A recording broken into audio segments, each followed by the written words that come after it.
The cranberry sauce hadn't even been passed around the table when Margaret started her usual performance. I watched her perfectly manicured nails tap against her wine glass, a signal I'd learned meant she was about to unleash another barrage of insults disguised as concern. "You know," she began, her voice carrying that fake sweetness that made my skin crawl, "I was just telling the ladies at the club how interesting it is that some women still think marriage is a career path." I felt my husband David tense beside me, but I placed a gentle hand on his knee. After 3 years of this, I'd learned that his interventions only made things worse. Margaret thrived on drama, especially when she could paint herself as the victim of her son's betrayal. "Pass the stuffing, please," I said calmly, meeting her gaze with a smile that didn't reach my eyes. "Of course you want more stuffing," she continued, emboldened by my silence. "Though I suppose when you grow up with nothing, you learn to take whatever you can get. Isn't that right, dear?"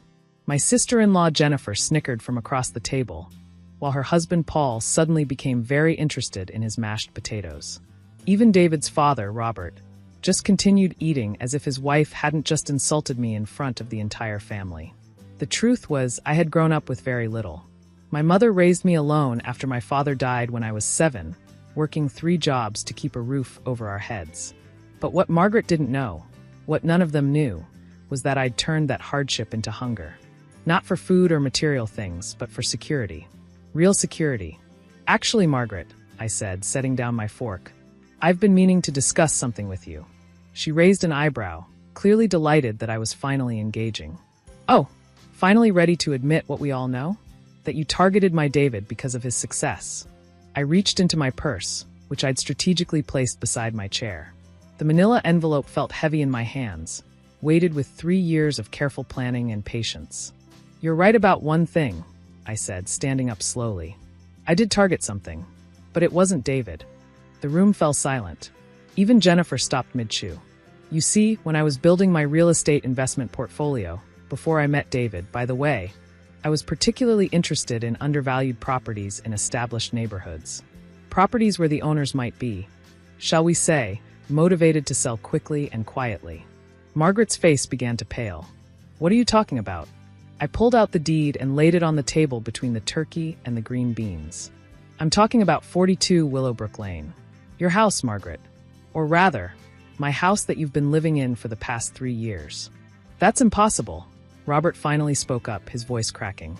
"We sold that house to RJ Holdings, LLC. I finished for him. A company I established when I was 23, using the life insurance money from my father's death and years of careful saving. You were facing foreclosure, weren't you? Behind on payments because Robert's business was failing, but too proud to tell anyone." Margaret's mouth opened and closed like a fish gasping for air. The wine glass slipped from her fingers, shattering on her plate. "The bank was days away from taking it," I continued, my voice steady despite the adrenaline coursing through my veins. "So when a cash offer came through a broker, enough to pay off the mortgage and give you a little extra, you jumped at it. You never bothered to look into who was behind the LLC. But we pay rent to a management company," Robert stammered. "My management company," I clarified. "I've been your landlord this entire time. Every month when you write that check, it goes into my account. The same account I used to pay for my MBA, by the way. The degree you said was a waste of time for someone like me." David stood up beside me, his face a mix of shock and something that looked like pride. "You own my parents' house?" I turned to him, seeing the confusion in his eyes. "I wanted to tell you so many times, but I needed to be sure you loved me for me, not for what I had. And then, well, your mother made it clear what she thought of me, and I realized this information might be useful someday." "You conniving little," Margaret started, but I cut her off. "Careful, Margaret. Need I remind you that your lease is month to month? And given the current market, I could easily get 40% more in rent from a new tenant." I picked up the deed and pulled out another document.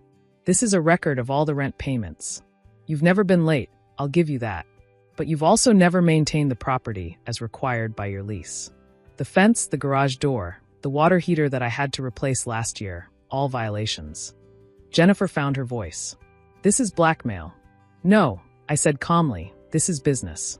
Something you all seem to respect when David does it, but find distasteful when I do." I looked around the table at their stunned faces.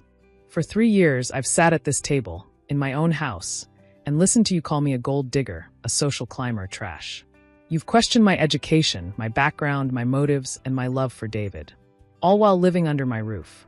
Margaret's perfectly composed facade finally cracked. Tears of rage and humiliation spilled down her cheeks, ruining her carefully applied makeup. How dare you? How dare I? I laughed, and it felt like releasing 3 years of pent-up frustration. How dare I be successful? How dare I be smart? How dare I be more than the poor girl you wanted me to be? I gathered my purse and coat. You know what the ironic part is?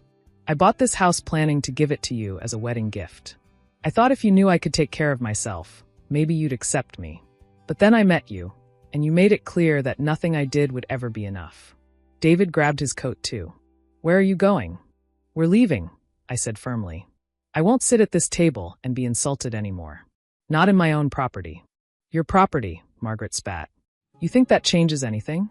You're still just a what, Margaret? I turned back, my voice ice cold. A successful businesswoman? A real estate investor? A woman who saw an opportunity and took it? Guilty as charged. I pulled out one final document.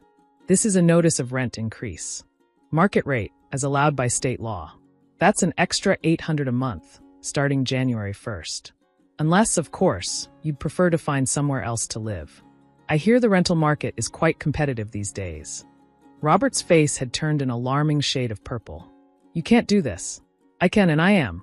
Just like you could have treated me with basic respect. This was a choice, Robert. You all made yours, and now I'm making mine. As David and I headed for the door, I turned back one last time. The dining room looked like a tableau of shock. Jennifer with her mouth hanging open, Paul shrinking into his chair, Robert gripping the table edge, and Margaret, for once in her life, completely speechless. Oh, and Margaret? I added. That $40,000 kitchen renovation you've been planning? As the property owner, I don't approve. In fact, any modifications to my property will need to go through proper channels from now on. David didn't speak until we were in the car. Then he turned to me with an expression I'd never seen before. 3 years? You've owned it for 3 years. I nodded, suddenly exhausted. Are you angry? He was quiet for a moment, then burst out laughing. Angry? I'm in awe. Do you have any idea how long I've wanted to see someone put my mother in her place? And you did it with paperwork. Brilliant. You're not upset that I kept this from you? He took my hand. Honestly, I'm relieved. All this time, she's been saying you were after my money, and the whole time you had your own empire. How many properties do you actually own? 12, I admitted, including the building where your sister gets her nails done and the strip mall where your mother's precious country club friends have their book club. He whistled low. So when she called you a gold digger, I probably had a higher net worth than she did, I finished. But that wasn't the point. The point was that she never bothered to know me. She saw what she wanted to see, a poor girl who wasn't good enough for her son. We drove in silence for a few minutes before my phone started buzzing. Text after text, call after call. I didn't need to look to know who they were from. They'll get over it, David said. Or they won't. Either way, you don't have to sit there and take it anymore. What about Christmas? I asked. We'll host it at our place. And if they want to come, they can apologize. Really apologize, not that fake nonsense my mother usually does. I smiled, feeling lighter than I had in years. You know she's going to pay the increased rent, right? She'd rather die than admit to her friends that she had to move. Oh, I know. And every month when she writes that check, she'll have to remember this moment. He grinned. It's perfect, really. You've turned her snobbery against her. As we pulled into our own driveway, a house I'd bought in my own name, with my own money, before I'd even met David, I felt a sense of closure. For 3 years, I'd let Margaret's words chip away at my confidence, making me doubt myself despite everything I'd achieved. But not anymore. My phone rang again. This time I looked. It was Robert. You should probably talk to him, David said. He's the only one who's ever been remotely civil. I answered on speaker. Yes, Robert? I need to apologize, he said, his voice heavy. I knew what Margaret was doing was wrong. I should have stopped it years ago. Yes, you should have, I agreed. Is there any way we can work this out? The rent increase, I mean. Business has been better lately, but $800 more a month. I looked at David, who shrugged. The decision was mine. Here's what I'm willing to do, I said finally. You can keep the current rent, but there are conditions. First, Margaret apologizes, publicly, genuinely, and completely. Second, she never says another word about my background, my marriage, or my motives. Third, you handle all the maintenance issues that have been neglected. And fourth, this behavior stops now. Not just toward me, but toward anyone she deems beneath her. I'll talk to her, he said quietly. You do that. And Robert, the next time she starts one of her tirades, remember that I've been merciful here. I could have exposed this years ago. I could have evicted you. Instead, I've given you a chance to make things right. Don't waste it. I hung up and leaned back in the seat. David reached over and squeezed my hand. Feel better, he asked. You know what? I do. For the first time in 3 years, I actually do. As we walked into our house, our real home, where no one could make me feel small, I thought about the manila envelope still sitting on Margaret's dining room table, right between the cranberry sauce and her shattered wine glass. Evidence of a truth she'd never bothered to discover. That the woman she'd dismissed as nothing had been holding all the cards from the very beginning. Sometimes the best revenge isn't dramatic or loud. Sometimes it's patient, quiet, and comes with legal documentation. And sometimes, just sometimes, it's served with a side of stuffing at Thanksgiving dinner. I smiled as I hung up my coat. Next year's holidays were going to be very different. Or maybe we'd skip them altogether and spend Thanksgiving at one of my other properties, the beach house I'd been renovating in secret. After all, I'd learned something valuable from Margaret over these 3 years. When you have real power, you don't need to announce it at every family dinner. You just need to know when to finally play your hand. And timing, as any good real estate investor knows, is everything. Thanks for watching. See you again in the next video. Stay stunned.